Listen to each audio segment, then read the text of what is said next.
Welcome everybody to Additional Pylons Games. Today I'm trying out Age of Rivals. It's this interesting little card game that I got access to through Keymailer. So first of all, I want to say thank you to the developers for giving me a free key to try out this game, to review it, and to publish a video on it. So thanks to that, thanks to them. Let's go ahead, this first episode, this first video, I'm just going to go through the tutorial with you guys because it takes a little bit of getting used to as far as this game. It's a little bit different. So let's go ahead, we're going to do the basics. It's a 15-minute game generally, and basically we are trying to win by building the best city possible. So the goal is to get the most points, so right up here, after 4 rounds, and you get points based on what you build for your city each round. So there's 4 rounds, and each round we get 4 cards.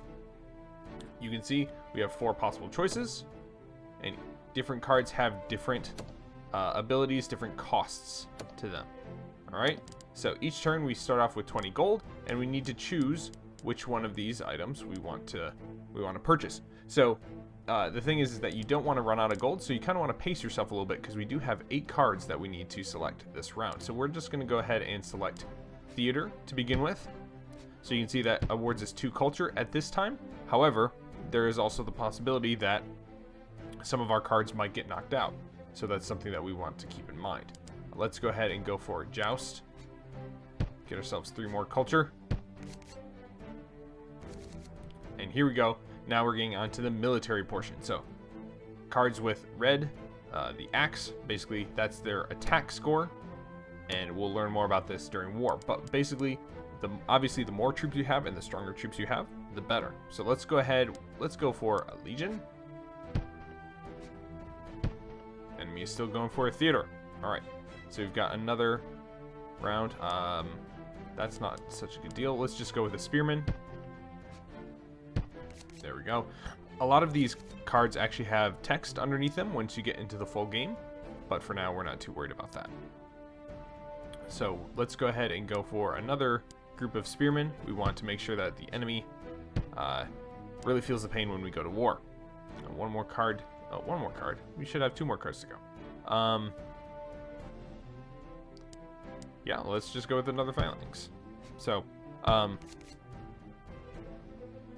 next phase is conquest. So our attack cards, we're going to go out and conquer some enemy cities. So we see Pagos, and you can see that since we have basically the order, the way it works is that whoever has more troops goes first and gets the city, and we get some points and some coins. After that one is used up, then there should be 2 more cities, and once those cities, basically whoever has the most troops again, they're going to, oh, we completely ignored the whole war version of it. They won 14 to 11, but that's okay. Very simple version. Now, yes, we're going on to, so this is what it looks like actually. This is what I was trying to explain. So we've got 3 cities, and you can see that when it comes down to it, it's more important to have more troops than it is to have stronger troops at this time. So you can see we win this one because we have more troops, so we just win it outright. From here on, now we've got a stronger troop, 4 versus 2, so we get the next city as well, and then our opponent gets the final city because they have more troops than we do. So there we go. That's a very basic version of war. Let's go ahead and learn about some of these card texts. So most cards have special abilities. Notice that every card has a type, such as infantry, like right here, artistic, buildings, and cavalry. The weaponsmith gives 3 attack to friendly infantry or mounted guards. So it'll choose randomly which card it goes to. So let's go ahead and go for the. We're gonna go for phalanx. And then we're going to go for phalanx again. And so you can see we're going to be double dipping on this ability. So your opponent managed to trigger an ability. The arena gives angry mob +2 culture. That's fine. But you can see here that we're basically double dipping on this bonus. Keep trying to get as much culture as we can. Let's go ahead and go for...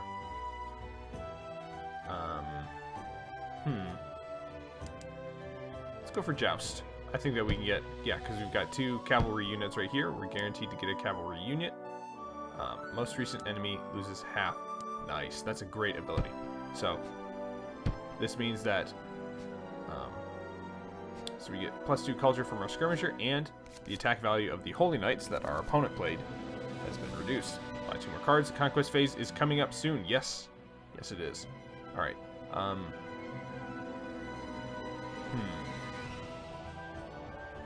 So we can duplicate the enemy's choice if we want to. We can... Let's go ahead and just do the meditation hall, because we're a little bit low on funds going here into the final rounds. Let's go ahead and double dip on that meditation hall again. So you can see we're going to get both of these abilities are going to trigger. Boom, boom. Oh, okay. Ooh, wow, that was a very good round for him. The duplicate. Nice job, Chipetta. All right, it's time for war, and we're going to take cities 1 and 2. There we go. So we're winning on the culture side for now. However, there is the whole war thing that would come in between. So because of that, we would take out a number of the enemy's cards, and they wouldn't get as much of a score. All right, we won 16-14. The full game lasts 4 rounds. So we're just kind of basically going through the very basics here with the tutorial. Hopefully you guys are starting to pick it up a little bit. Cards bought are still part of the city. You keep them as so you can see. Basically, in the first few rounds, whatever cards you select, randomly, the game will choose 4 of them to be placed back here into your deck. So we'll see. We got Meditation Hall, Phalanx, and Skirmisher. In the final round, 4th round, you can choose any of your 8 cards. That covers the basics. Next tutorial is War. So let's go ahead and go into the War tutorial. All right. War happens every round after the Conquer phase. And during the war phase, we basically try and knock out the enemy, knock each other's enemy out. So we're going to go ahead and assign damage. Basically, as long as there is 1 hit point on one of our allies, they survive. However, if they don't survive, they get knocked out. And then if a card gets knocked out, that means that their effects are no longer in play. The only other thing with this is that if you have to use an attack value on something that is basically if the attack value is more than double of the hit points, then that damage is split. So we want to make sure to assign damage to a place where we're not going to have have it split. So we're going to do Stonewall, so that way the Stonewall unfortunately will not survive, but Stonewall has no added benefits or effects. It's really just there to soak up enemy damage. 5 damage, we're going to go ahead and get rid of our Holy Knights, and then 2 damage, we'll just put that on our Leviathans.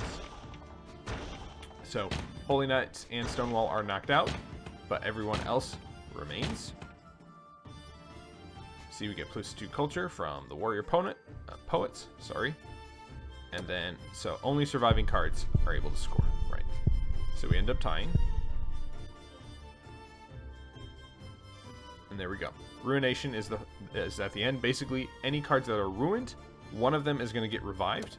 Or sorry, one of them is going to get ruined, and then the rest of them, so our Holy Knights got ruined, the Phalanx got ruined, and the rest of them are going to be restored, but with 1 less shield, 1 less health point. So, remember, anytime a card gets knocked out, there's a risk it will be permanently ruined. So that's something else to keep in mind. And finally, let's go on to economy. We need to learn about this. And once we're done with this, we'll go into a basic match against a computer opponent, just to kind of show all this going in a full game. So we've got our income here. So you can see we're making 8 gold per turn. And then we've also got discounts. So these are basically each of these cards has resources that they use. If you have these resources, if you choose one of these economic policies, too much Civ 6. If you use an economic card, then you can see I can get this stone resource, and then anything that requires stone resource in the future, like wood here, is going to be discounted by 1 gold. So it's a really good idea to try and get as many different resources as possible in order to help your economy. It's going to reduce the cost of other things in the future. So you've got gems, which is great for civics. Again, crafts, great for arts. Stone is good for fortified buildings. We've got wood, which is good for range stuff. So let's go ahead and go for wood. So they took Western Trade, which is a very good card. Get 2 resources to my 1, which is not good. Hold on. Yes. Discount. So you can see we've got discounted. So right there, we've got the discount on horses. That means it's going to cost us less, and we can get another resource. Vice versa, the enemy has gems, and Stonewall requires gems, apparently.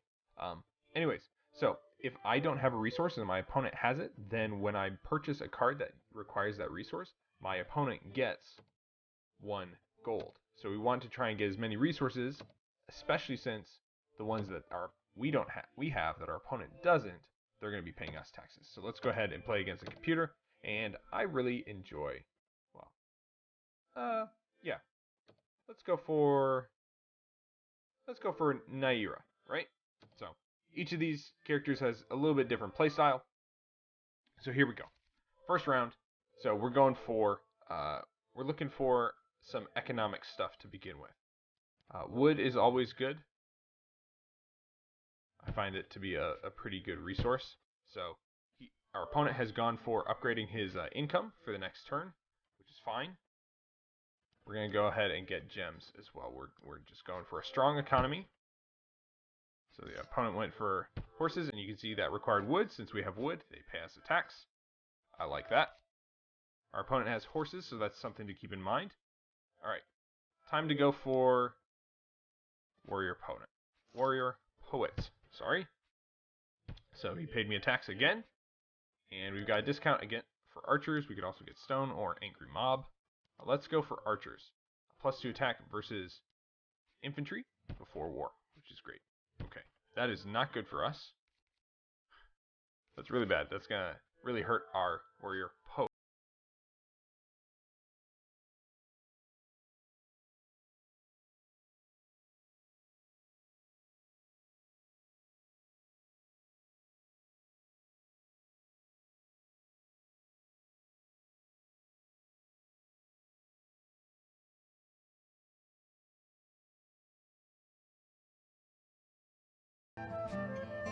After war, swap. Allied, we don't have. Alright, let's go ahead and get Southern trade then. We got a lot of trade going on. We need to get some military units. Alright, zealots, that's a problem. Alright, so basically, we're a little bit too heavy on the economy right now. Even though this is round 1, we want to make sure to have enough. Ooh. Yeah, I like that. Knock out an enemy. Oh, wow. Oh, that costs culture, but knock out an enemy after war. That is pretty valuable, I would say. Let's go ahead and get Skirmisher. So there we go. So our opponent has run out of gold, so he has to waste his turn to earn 3 gold. There we go. We reduce zealots a little bit. And then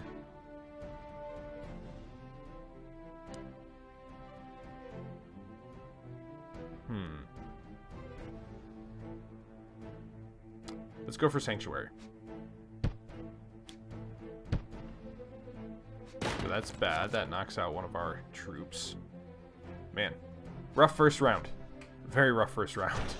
This is probably... ooh, ow. Oh, goodness gracious. This is actually probably one of the worst first rounds I've had in a while.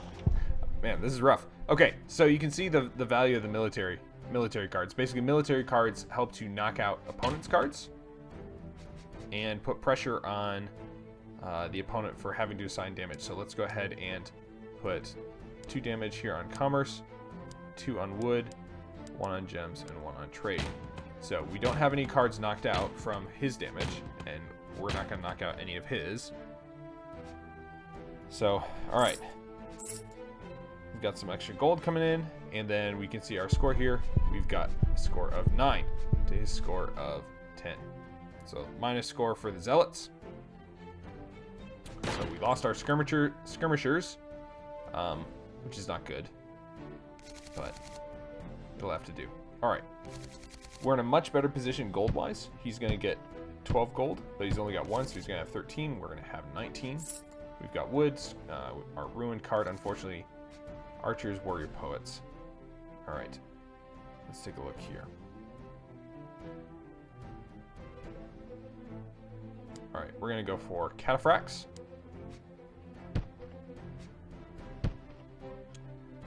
Yeah. Buff our warrior poets.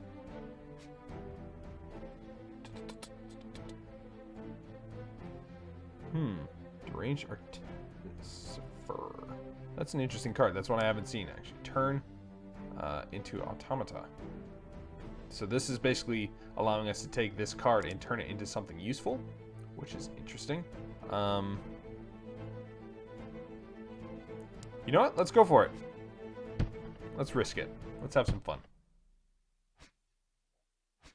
Okay, Dark Automata has +2 attack if another ruined card or damaged card. Alright. So, we could go for Jewel Mine, which would be very good for our...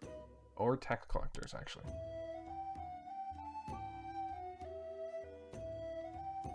Valkyries is a fantastic card.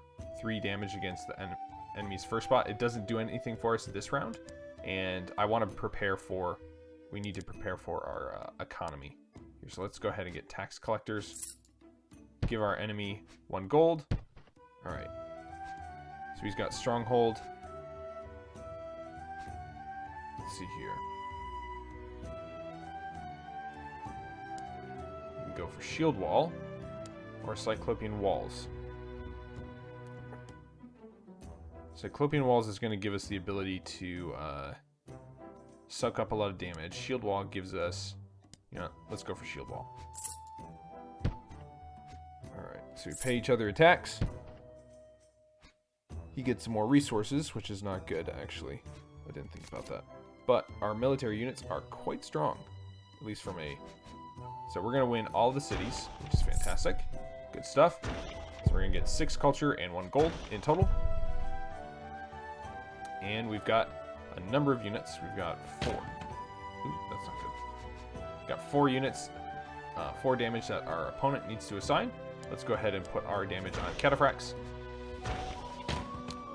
So none of the enemy units have gotten knocked out at this time, but we are slowly gaining some culture here. We're going to get +5 because we got the -2 from the deranged artificer. All right. No knocked out cards or anything like that for this round. And we're on to round 3. All right. Let's see what we get here. Temple of Commerce, Sanctuary, fantastic. Deranged Artificer, and Gems. So these 2 cards, good. These 2 cards, not so much. So we can go with Oracle. Swap culture with the thing bought at the same time, but this gives us more gold and more culture up here. We could also go for Inconceivable Wonder, which is just a really big culture card. We're going to pay 3 tax to our opponent, though. Or we could go for Emperor's Wall. Reduce all enemy war damage by 1 for each house. We don't have any housing. Let's go ahead and go for Oracle. So he bought Leviathans, so we're actually giving him a culture. Technically, because we're swapping culture here. He's got a big unit attacking us, which is not good. So let's go ahead and go for Fort of Last Resort. This is an expensive but really powerful card. It's very much an anti-aggro card. So we're paying a bunch of tax to our opponent, but we get plus culture and plus defense versus enemies based on the number of enemies. All right, let's go ahead and...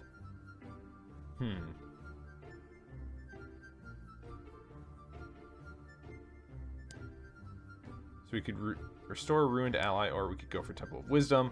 Let's go for Temple of Wisdom. So we're giving him a little gold. I'm okay with that, though, because we're going to get a ton of culture. See, we've got +3 here. We're going to have even more. All right. All infantry gains 2 culture. All allied forts gain. Yeah, let's go with Master Builder. So we're paying a lot of tax, you can see. We're building a lot of buildings, and our opponent has stone. So that's not good.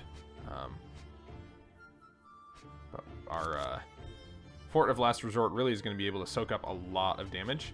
The opponent is going to win all of the cities, though. I did not take that into account. I also don't think we got that many good military cards. So we're tied as far as culture. We're tied basically in economic input. Shoot. Fort of Last Resort is going to get wrecked. Man, I was really counting on that. I forgot about I didn't remember the light catapults. Darn it. That's not good. All right. Well, it's going to happen because otherwise we have to split the damage over multiple cards, and that's not good. And unfortunately, we're going to have to do the same thing with the Temple of Wisdom unless we want to split the damage over multiple cards too. Or we could go for Oracle. Nope, never mind. All right, so we're good. And 2 damage, we will put the 2 damage on our Master Builder. So Fort of Last Resort and Oracle are both knocked out.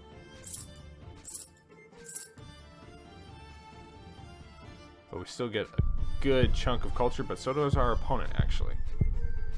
That plus 10 is really hurt us. All right, so last round, we've got to find a way to... Oh, man. All right, well, Dark Automata has been... Got another Dark Automata. All right, so here we are. This is our final round. We are going to have a fair amount of gold. And basically what happens is this last round, we're going to be able to choose from 3 cards, but the cards aren't going to swap back and forth between us. It's just going to be us choosing our 3 cards from the ones that we've previously selected. So let's go ahead. We want Warrior Poets.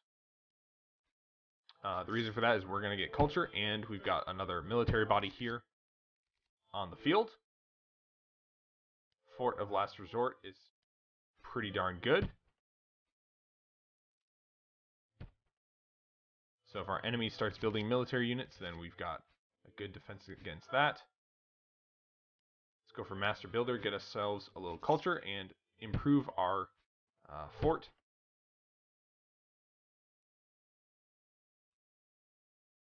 All right. Let's go for Shield Wall. Pay our opponent a little tax. Man, he's got a lot of money. All right. We're going to go for archers simply because it costs us nothing. Thanks to our discount. And opponent pays us a little money. All right.